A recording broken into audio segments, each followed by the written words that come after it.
मामला इतना सादा नहीं, इल्ज़ामात बहुत बड़े लग चुके। अब मामला किस तरफ जाएगा, महज जो कमिश्नर रावलपिंडी है उनके हवाले से उन पर इल्ज़ामात लगाने से मामला हल नहीं होंगे। जो इल्ज़ामात उन्होंने लगाए हैं उनके शवाहिद सामने नहीं आए। कुछ लोग कह रहे हैं नाकाबिल तरदीद सबूत उन्होंने पेश किए, लेकिन सवाल यही है कि वो नाकाबिल तरदीद सबूत कहाँ पर है। अपने मेहमानों का तारुफ करवाते हैं। हमारे साथ मौजूद हैं इंजीनियर जनाब खुर्रम दस्तगीर खान साहब, सीनियर रहनुमा पाकिस्तान मुस्लिम लीग नून, जनाब अहमद उवैस साहब, सीनियर रहनुमा पाकिस्तान तहरीक इंसाफ, वकील भी रहे हैं इमरान खान साहब के और साबिक एडवोकेट जनरल पंजाब हैं। बहुत शुक्रिया जनाब अहमद उवैस साहब। जनाब राशिद सुमरो साहब हमारे साथ मौजूद हैं, रहनुमा JUI के।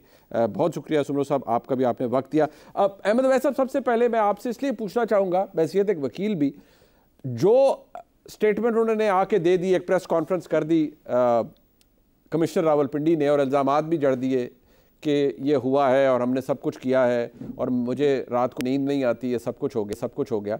लेकिन कानूनी तौर पर ये इल्ज़ामात तो अभी इल्ज़ामात ही हैं।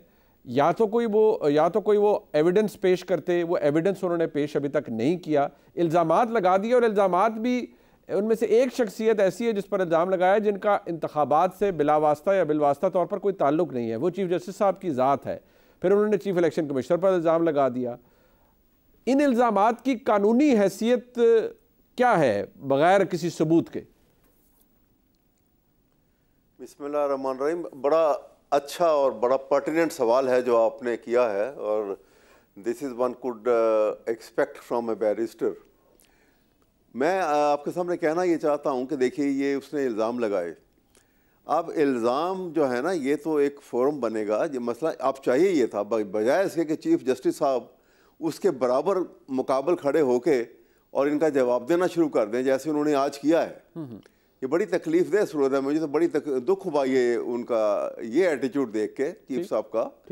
उनको चाहिए ये था कि उनके ऊपर अगर उसने ये झूठे गलत इल्ज़ाम लगाए हैं तो सुप्रीम कोर्ट जो है वो सुओ मोटो प्रोसीडिंग 184(3) में ले सकते हैं और एक बेंच बनाते, चाहे बड़ा बेंच बनाते और अपने आप को उसमें ना बिठाते, ठीक, और उस बेंच में इंक्विजिटोरियल प्रोसीडिंग को ओपन करते। अच्छा जी, डिग आउट करते इसकी डिटेल, और वहां पे वो इल्जामात जो उसके वो जो सबूत वो लेके आता और उसको टैली करने के लिए और जो जो रिक्वायरमेंट होती वो सारी की सारी सामने खोली जाती, ताकि ये छोटी सी बात नहीं है। देखिए, ये एक सिर्फ इतने कहने से ये मामला ख़त्म नहीं हो जाएगा। मैं इसलिए आपसे कह रहा हूँ कि ये इतनी बड़ी बात है किसी मुल्क में, और किसी के बताए कि रिस्पॉन्सिबल आदमी के मुंह से ये अल्फाज निकलने, और ना सिर्फ यही, is not the only one.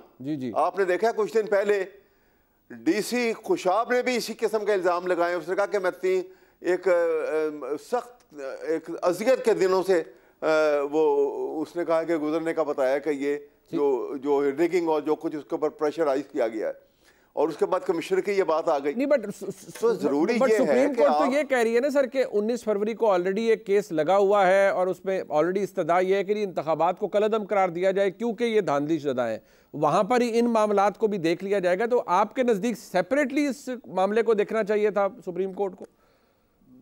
नहीं, देखिए, मैं ये कह रहा हूँ, ये तो अब ये तो स्वाबदीद तो उनकी है, हम तो सिर्फ बात कर सकते हैं। मैं ये अर्ज कर रहा हूँ कि इसके ऊपर बाकायदा इंक्विजिटोरियल प्रोसीडिंग उसमें भी ओपन हो सकती है, लेकिन ये अब जो सूरत हाल पैदा हुई है, ये बड़ा बेंच बेशक बने और उसके अंदर जो है उसमें इसको इंक्लूड करें या सेपरेटली इस मैटर को, क्योंकि चीफ जस्टिस के ऊपर इल्ज़ाम लगा है। ठीक है जी, चीफ इलेक्शन कमिश्नर तो हुआ, लेकिन क्योंकि चीफ जस्टिस के ऊपर है, एक अलहदा से होना चाहिए था। और उनके ऊपर ये वहाँ पे ये सबूत लेके आएगा जो कमिश्नर रावलपिंडी जो है, ये वहाँ पे जो सबूत इसके पास है ये लेकर आएगा, या जो डिटेल वो बताएंगे। ठीक है, ये ऐसा क्राइम है जिसके सबूत आसानी से अनलेस के इसकी इंक्विजिटोरियल प्रोसीडिंग बाकायदा सुप्रीम कोर्ट ओपन करेगा तो सारी बातें मैं खुद जानता हूँ लाहौर में क्या हुआ है। अच्छा जी, मेरे वो डिटेल का मेरे पास वक्त नहीं है जब मैं आपको बता सकूँ कि किस तरीके से प्रेशराइज किया जाता था, किया गया आरओज़ को, और कितना सख्त दबाव के तहत उनसे क्या क्या काम करवाए गए हैं। ठीक, अच्छा, सोच नहीं सकते हैं, रोड खड़े हो जाते हैं। मतलब आप कहते हैं तारीख साज धांधली हुई, बट सुमरो साहब आप फरमाइएगा, अब ये आज एक अपनी तरफ से एक इंकशाफ हुआ, अदालत को बुलाना चाहिए, बाकायदा तौर पर इन्वेस्टिगेशन होनी चाहिए। एक डिवीजन के कमिश्नर ने कहा, रावलपिंडी डिवीजन है, मुतअद्दिद अजला है उनके नीचे, वो कह रहे हैं जी कोई हमने इतने सीटों को हमने तब्दील किया, लेकिन इलेक्शन कमीशन का जवाब यह है कि नहीं, कमिश्नर का तो इंतखाबी मामलात से ताल्लुक ही नहीं है। DRO डिप्टी कमिश्नर होता है, ROs उनके नीचे होते हैं, कमिश्नर का काम नहीं है इंतखाबात से कोई रिलेटेड। साथ ही सुप्रीम कोर्ट ने कि चीफ जस्टिस का बयान भी आया, वीडियो बयान, उन्होंने कहा भाई इल्ज़ामात लगाए हैं तो उन्हें इल्ज़ामात के साथ कुछ शवाहिद भी दे देते, आप सिर्फ इल्ज़ामात लगे हैं, आप भी एहतजाज करें। यानी JUIF एहतजाज कर रही है, हम आवाज़ हैं आप तहरीक इंसाफ के साथ, बावजूद इस बात के कि आपका सारा जो धांधली का मुकदमा है उसमें सबसे ज़्यादा जो आप अफेक्ट हुए हैं, अगर वो धांधली हुई है तो वो तहरीक इंसाफ के हक़ में हुई है, खैबर पख्तूनख्वा के अंदर मौलाना साहब की नशिस्त के ऊपर उनका इल्ज़ाम है। अब सवाल ये है कि आपके नज़दीक क्या कमिश्नर साहब के इन इल्ज़ामात को ऐसे ही ले लेना चाहिए कि इंतखाब का ये एक मिसाल बन गई कि इंतखाबात धांधली ज़दा हैं, या आपको लगता है कि नहीं, बग़ैर तफ्तीश के इन इल्ज़ामात का कोई सर पैर नहीं है? सुमरू साहब, सबसे पहले तो आपका शुक्रिया जी। और एक सवाल में आपने इतनी सारी बातें और सवालात कर दिए कि उसके लिए मुझे 1 घंटा चाहिए जिसके मैं जवाबात भेज सकूं। मैं इख्तिसार की दरखास्त करूंगा आपसे। आपने सवालात इतने ज्यादा कर दिए हैं। गुजारिश ये है सुप्रीम कोर्ट सबसे पहला काम ये करे, आज ऐलान कर दे कि वो ROs और DROs जो कमिश्नर रावलपिंडी की तरह बयानात देना चाहते हैं वो आए, बयानात दें, उनके जान माल इज्जत आबरू के तहफ्फुज़ को यकीनी बनाया जाएगा और उनको किसी किस्म की आंच नहीं आएगी। सुप्रीम कोर्ट आज उनको अपनी जिंदगी की जमानत दे दे। मैं दावे से कहता हूं कि इस तरह के आपको कोई 100 से ज्यादा ROs DROs इस बयान में हल्फी के साथ सुप्रीम कोर्ट की तरफ दौड़ते हुए नजर आएंगे जिनके ज़मीर उनको मलामत कर रहे हैं।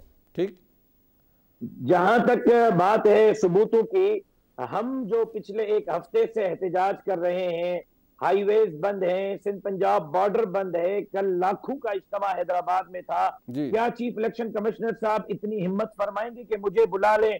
हमारी तो रिकाउंटिंग की एप्लीकेशन उन्होंने मुस्तरद कर दी। फिर जब उनको हमने इलेक्शन कमीशन में चले गए इस्लामाबाद में, वहां दरखास्त दी है, वहां हमारी दरखास्त उन्होंने रद्दी टोकरी में फेंक दी और उसको मुस्तरद कर दिया। तो आप कमिश्नर कराची को कहते हैं कि सबूत दे दें। हम जब आपके पास खुद आ रहे हैं और आप हमें सुनने के लिए तैयार नहीं है, मुझे बुलाएं, मैं लाड़काना के आपको सबूत दूंगा कि धांधली हुई है या नहीं हुई। शिकारपुर NA 193 के सबूत दूंगा कि धांधली हुई है या नहीं हुई। NA 191 NA 192 कश्मीर और शिकारपुर और घोटकी और उबावड़ों के मैं सबूत दूंगा कि धांधली हुई है या नहीं हुई है। मैंने अपने मोबाइल में रिकॉर्डिंग की हुई है, जो मेरे मोबाइल में मेरे पास मौजूद है। मुझे बुलाएं, मैं सबूत देने के लिए तैयार हूं। कमिश्नर रावलपिंडी की तरह मुतअद्दिद लोग हैं जो मैदान में आने के लिए तैयार हैं, लेकिन वो जान से डर रहे हैं। अपने बच्चों के जान से डर रहे हैं। उनके तहफ्फुज़ को आप यकीनी बनाएं। इस तरह के बहुत सारे बयानात आएंगे। बाकी जहां तक आपने बात की कि मौलाना फजलुर रहमान साहब की सीट, मौलाना साहब जीत चुके हैं, मौलाना साहब इस वक्त पार्लियामेंट का हिस्सा है।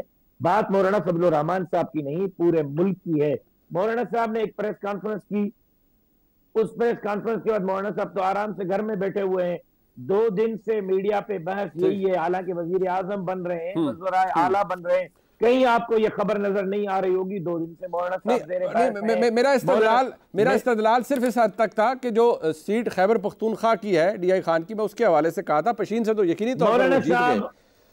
देखें, पिछली मर्तबा मौलाना फजलुर रहमान साहब पार्लियामेंट में नहीं थे, फिर क्या हुआ? मौलाना साहब की इज्जत कम हो गई, हैसियत कम हो गई, कद-काठ कम हो गया। नहीं, लेकिन आपको लगता है, मुझे जवाब पूरा करने दें, मुझे जवाब पूरा करने दें 1 सेकंड में। मौलाना फजलुर रहमान अपने जात की जंग नहीं लड़ रहे, पाकिस्तान की जंग लड़ रहे हैं, अवामी मैंडेट की जंग लड़ रहे हैं। और हम समझते हैं, जमीयत उलमा समझती है, मौलाना साहब समझते हैं कि 2024 के इंतखाबात में 70 साल के पिछले इंतखाबात को। अच्छा, बट सुमर साहब, आप मेरा सवाल सुन लीजिए सर, सवाल सुन लीजिए। आपको क्या आप ये कह सकते हैं कि मौलाना साहब कह रहे हैं कि धांधली ज़्यादा इंतखाबात हैं? क्या मौलाना साहब की DI खान की सीट जो उन्होंने अली अमीन गंडापुर के मुकाबले में लड़ी है, क्या उस सीट पर अली अमीन गंडापुर के हक में धांधली हुई है या नहीं हुई है? वो अपने जोर पर जीते, अपने वोटों से जीते, इस पर फरमा दीजिए। बिल्कुल बिल्कुल। 2018 में 1 लाडला था, इस इलेक्शन में 4 लाडले बनाए गए। 1 लाडला उनसे नहीं संभला, अब 4 खुदा जाने के वो कैसे संभालेंगे। एक कराची में लाडला बनाया गया, एक अंदरून सिंध अच्छा, में बनाया गया, एक आपको पंजाब में एतराज बनाया है गया, कि और खैबर मतलब पख्तूनख्वा में अली बनाया अमीन गया। गंडापुर मौलाना साहब के साथ मतलब जो मुकाबला था वो धांधली से भरा हुआ, धांधली करके जीते हैं अली अमीन गंडापुर 2024 के इंतखाब में। आप अली अमीन गंडापुर पे क्यों आ रहे हैं? नहीं, वो इसलिए कि हजूर वाला मौलाना साहब उनके अगेंस्ट कम्पीट कर रहे थे ना। क्या है मौलाना साहब के सामने? हजूर इलेक्शन से लेकर मौलाना वो हैसियत को छोड़ दे, इंतखाबात तो लोग लड़ते ही है ना राशिद भाई, इंतखाब तो लड़ा ना मौलाना साहब ने। की बात करें ना, आप एक हल्के की क्यों? नहीं, मैं हल्के की इसलिए कह रहा हूँ कि आप कह रहे हैं धांधली हुई। मैं सिर्फ ये पूछ रहा हूं कि जिन हलकों में धांधली हुई उनमें से बहुत से हलके ऐसे हैं जहां तहरीक इंसाफ के उम्मीदवार जीते हैं, तो मुझे ये फरमा दीजिए क्या उनके हक में भी धांधली हुई या नहीं हुई? हमें शिकायत न तहरीक इंसाफ से है इस मामले में, न पाकिस्तान पीपल्स पार्टी से है, न एमक्यूएम से है, न मुस्लिम लीग नून से है। हमें इस हवाले से शिकायत इलेक्शन कमीशन से है, सुप्रीम कोर्ट से है और एस्टेब्लिशमेंट से। अच्छा, एस्टेब्लिशमेंट से भी है। मैं जरा खुर्रम दस्तगीर खान साहब के पास आऊँगा जरा, क्योंकि वो इंतखाब उन्होंने भी बहुत लड़े हैं, इस दफ़ा उन्हें शिकस्त का सामना करना पड़ा। एतराज़ उनको भी है इंतखाबात की शफाफियत के ऊपर, लेकिन उन्होंने बड़ा ओपनली अपनी शिकस्त को तस्लीम भी किया और उन चंद लोगों में से हैं जिन्होंने कहा कि ठीक है शिकस्त हो जाती है कोई बात नहीं, लेकिन उनको एतराज़ अपनी शिकस्त पर है। एक ब्रेक के बाद जरा उनका मौक़िफ़ लेंगे। खुर्रम साहब, आपने भी इंतखाब लड़ा, आप जीतते रहे मुतअद्दिद दफ़ा, पहले भी 2018 में भी आपने जीता, इस दफ़ा शिकस्त हुई। एक कमिश्नर साहब आते हैं, वो कह देते हैं जी कि मैंने इतने हलकों के नतायज तब्दील कराए और मैंने धांधली कर दी है। सुमरो साहब फरमा रहे हैं कि बहुत से लोग तैयार हैं, सिर्फ अपनी जान की अमान चाहते हैं। अहमद अवैस साहब कहते हैं कि चीफ जस्टिस साहब को बाकायदा तौर पर इसके ऊपर इंक्विजिटोरियल प्रोसीडिंग्स करवानी चाहिए, खुद ना बैठे वो, लेकिन इसके शवाहिद सामने लाने चाहिए। What's your take sir?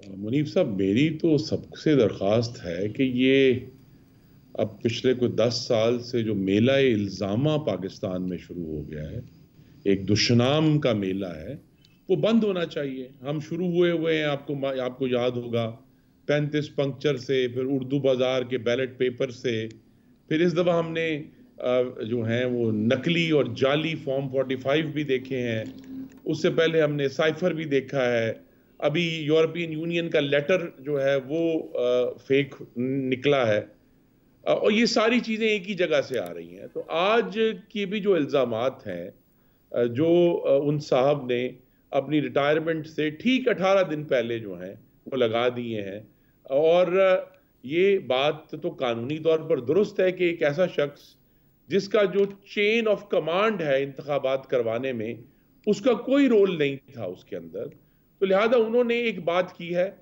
मैं बड़े अदब से कहूँगा कि अगर हर इल्ज़ाम के ऊपर सुप्रीम कोर्ट बैठ जाए और उसकी तहकीकात शुरू कर दे, तो पाकिस्तान का सुप्रीम कोर्ट तो और कोई काम नहीं कर सकता सवाई ये।